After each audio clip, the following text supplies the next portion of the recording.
Party అభ్యర్థుల లిస్టులో వైఎస్ఆర్సీపీ అభ్యర్థుల లిస్టులో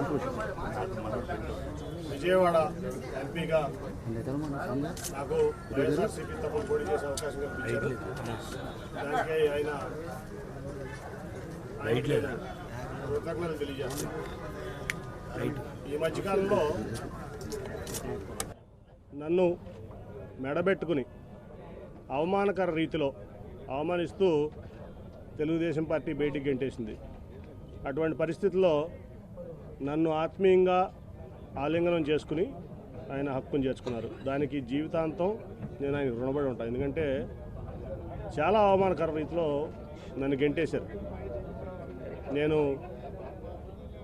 అటువంటిది నన్ను ఆయన హక్కును చేర్చుకుని నాకు టికెట్ ఏమంటే నాకు ఆయన బెదవాడి నుంచి మీరే పోటీ చేయాలని చెప్పి ఆయన ప్రకటించడం నిజంగా ఇది. ఇప్పుడు మనం చూసాం చంద్రబాబు నాయుడు గారి ఎజెండా ఏంటంటే సింగిల్ పాయింట్ ఎజెండా. ఆయన కుమారుడు లోకేష్ గారిని ముఖ్యమంత్రి చేసుకోవడం తప్ప ఆయనకి వేరే ఏం ఎజెండా లేదు. నేను మొన్న కూడా చెప్పా, 2014 నుంచి 2019 వరకు నేను ఇక్కడ విజయవాడ ఎంపీని. ఒక 100 కోట్లు మీరు విజయవాడకి ఇచ్చారా అని నేను అడిగాను. 100 కోట్లు సెంట్రల్ గవర్నమెంట్ ఫండ్స్, నేను తెచ్చిన ఫండ్స్ తప్ప ఒక 100 కోట్లు విజయవాడకి ఇచ్చారని నేను చంద్రబాబు నాయుడు గారిని పబ్లిక్గా ప్రశ్నించాను. అంటే చాలామంది ఇక్కడ అమరావతి కడుతున్నారు, క్యాపిటల్ కడుతున్నారు, అసలు ఈ ప్రాంతాన్ని బ్రహ్మాండంగా అభివృద్ధి చేస్తారు చంద్రబాబు నాయుడు గారిని చాలా అపోహలు ఆ రోజు నుంచి కూడా ఉన్నారు. కానీ ఆయన అమరావతిని ఎట్లా డెవలప్ చేస్తారో నాకు తెలియదు. కానీ విజయవాడను మటుకు ఒక శ్మశానం లాగా తయారు చేయడానికి ఆయన కంకణం కట్టినారు. ఆయన ఒక ఓల్డ్ సిటీ చార్మినార్ లాగా విజయవాడను తయారు చేయాలని ఆయన యొక్క లక్ష్యం.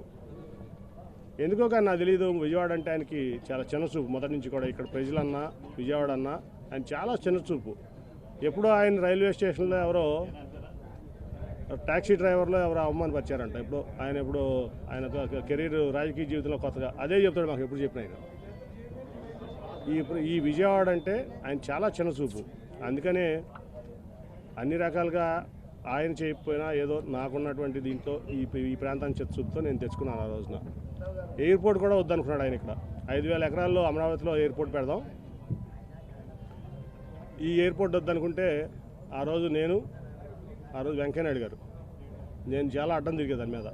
ఈ ఎయిర్పోర్ట్ ముందు పూర్తి చేయండి, తర్వాత 5,000 ఎకరాలు పూర్తి చేద్దామంటే వెంకయ్యనాయుడు గారు, సుజనా చౌదరి గారు మరి నేను పట్టుబడితే ఆ రోజున ఆ ఎయిర్పోర్ట్ అయినా ఈ రకంగా 1,000 కోట్లు సెంట్రల్ గవర్నమెంట్ ఫండ్ వచ్చింది, రూపాయికి స్టేట్ గవర్నమెంట్ ఇచ్చింది లేదు.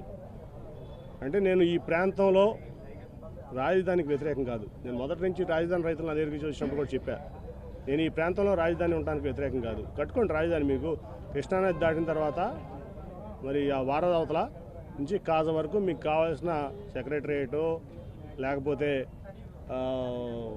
కౌన్సిలో లేకపోతే అసెంబ్లీలో హైకోర్టులో ఇప్పుడు కట్టారు కదా, టీడీపీ ఆఫీస్ కట్టారు, డీజీపీ ఆఫీస్ కట్టారు. అలా కాజ బైపాస్ కాజలో కలుస్తుంది. కాజ నుంచి ఇక్కడ వరకు కట్టుంటే ఈ పాటికి బ్రహ్మాండమైన నగరం అయ్యేది 5 ఏళ్లలో. అది కట్టకుండా ఎక్కడో 55,000 ఎకరాలు 33,000 ఎకరాలు రైతులను మోసం చేసి వాళ్ళ రైతుల్ని రోడ్డు మీద పడేసి ఆయన ₹1 కూడా ఆవిడ గాజులు తీసి ఇచ్చింది, మా దగ్గర డబ్బులు లేవని చెప్పి. అమరావతి ఫండ్ అనమాట. వాళ్ళ రైతులు ఎకరానికి 10,000 వేసుకుని వాళ్ళు బాగు చేసుకుంటున్నారు. వాళ్ళు కోట్లు ఇబ్బంది పడుతున్నారు. అంటే నేను చెప్పేది ఏంటంటే, నువ్వు ఆ రోజున రాజధాని పెట్టాల్సింది కృష్ణానది వారధి దాటిన తర్వాత కాజా మధ్యలో నీకు కావాల్సిన left side 9HP left side right side కట్టుకుంటూ వెళ్తే బ్రహ్మాండమైన గన్నవరం ఎయిర్పోర్ట్ నుంచి గుంటూరు వరకు ఈ ప్రాంతం బ్రహ్మాండం అయ్యేది. నువ్వు నీ అనవసరమైన ల్యాండ్ మాఫియాకి వెళ్లకుండా, ల్యాండ్ దీనికి వెళ్లకుండా నువ్వు పాత అమరావతి నుంచి తెనాలి వరకు మాస్టర్ ప్లానింగ్ ఇచ్చుకుంటే ఇవాళ బ్రహ్మాండంగా ఈ నగరం ఈ ప్రాంతం డెవలప్ అయ్యేది. కావాలని చెప్పి ఎక్కడో తీసుకెళ్ళి అమరావతిలో 33,000 ఎకరాల రైతులు మోసం చేసి, నేను మొదటి రోజు చెప్తున్నా, వాళ్ళు చెప్పడం కాదు. నేను ఫస్ట్ రోజున మా ఎంపీ కొనకళ్ళ నారాయణ గారు, నేను ఇంకెవరో 2 ఎమ్మెల్యేలు కూడా ఉన్నారు మాతో పాటు కారులో వెళ్తుంటే మోడీ గారు వచ్చిన రోజు శంకుస్థాపనకు ఆ రోజు చెప్పా, ఈ ప్రాజెక్టు 30 ఏళ్ళున్నా పూర్తి అవ్వదు, ఎట్టి పరిస్థితులు అవ్వదు, ఇది అయ్యే ప్రాజెక్ట్ కాదు.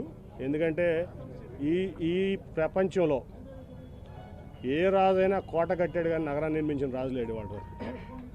కోట కట్టుకున్నాడు, కోటలో కావాల్సినటువంటి సెక్రటరియట్లో లేకపోతే ఏదో కట్టుకున్నాడు తప్ప ఎవరో కూడా నగరాన్ని నిర్మించిన రాజు లేడు ఇంతవరకు. కాబట్టి అనవసరంగా ఏదో షాజహాన్ తాజ్మహల్ కట్టాడు కాబట్టి ఆ పేరు వచ్చింది. కాబట్టి నేను అమరావతి కడితే ఎవరో అమరావతి అంటే ఎవరు చంద్రబాబు నాయుడు అని చెప్పి కొంతమంది భూమాఫియా దారుల చేతుల్లోకి వెళ్ళిపోయి బాబు కొడుకులు ఇద్దరు కూడా ఈ ప్రాంతాన్ని, ఈ ప్రాంత ప్రజల్ని, అట్లాగే 33,000 ఎకరాలు ఇచ్చిన అమరావతి రైతుల్ని మోసం చేశారు. మీరు అడగండి అమరావతి రైతులు కావాలి, నేను ఈ మాటలు అన్నాను లేదో ఫస్ట్లోనే చెప్పాను. నేను అమరావతి రైతులు నా దగ్గరికి వచ్చేట మోసం ఫస్ట్లో కొంచెం రైతులు ఇబ్బంది పడ్డారని నేను కొంచెం ఎమోషనల్ అయ్యా. ఒక నెల రోజుల తర్వాత ఆలోచించిన తర్వాత నేను చెప్పాను వాళ్ళకి, రైతులు నా దగ్గరికి వస్తే ఢిల్లీ వచ్చినా ఇదంతా చెప్పా, మిమ్మల్ని మోసం చేశారు చంద్రబాబు నాయుడు గారు, అసలు ఇక్కడ రాజధాని తప్పు అని ఆ రోజు నుంచి చెప్తున్నా. రాజధాని ఈ ప్రాంతంలో రావడానికి వ్యతిరేకం కాదు, మీడియాకి చెప్తున్నా, కరెక్ట్గా రిపోర్ట్ చేయండి మీరు చెప్పేది కూడా. లేకపోతే ఆ 5 ఏళ్లలో బ్రహ్మాండంగా ఈ ప్రాంతం ఇక్కడ బ్రహ్మాండం అయ్యేది, అంతా కూడా చక్కగా ఉండేది.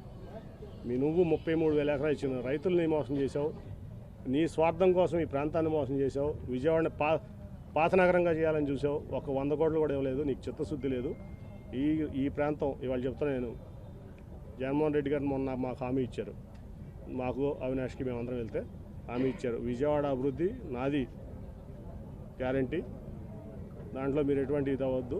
మేము చెప్పాం మాకేం వద్దు సార్ మీ దగ్గర నుంచి విజయవాడ డెవలప్మెంట్ తప్ప ఏమవుద్దంటే, మీకేం కావాలో చెప్పండి నేను విజయవాడ డెవలప్మెంట్కి అది ఇస్తానని ముఖ్యమంత్రి గారు చెప్పారు మాకు. కాబట్టి చంద్రబాబు నాయుడు ఈ విజయవాడకి చేసిన ద్రోహం అటువంటిది కాదు, విజయవాడకే కాదు ఈ విజయవాడ పార్లమెంట్లో 100 కోట్ల రూపాయలు చంద్రబాబు నాయుడు ఎక్సెప్ట్ పుష్కరాలు అప్పుడు తప్ప 100 కోట్లు కూడా ఇవ్వలేదు.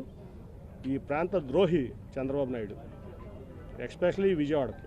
ఎందుకంటే నేను విజయవాడ ఎంపీ కాబట్టి విజయవాడ మీద స్ట్రెస్ చేస్తున్నాను. ఒక 100 కోట్లు కూడా 5 ఏళ్ళు ఇవ్వాల.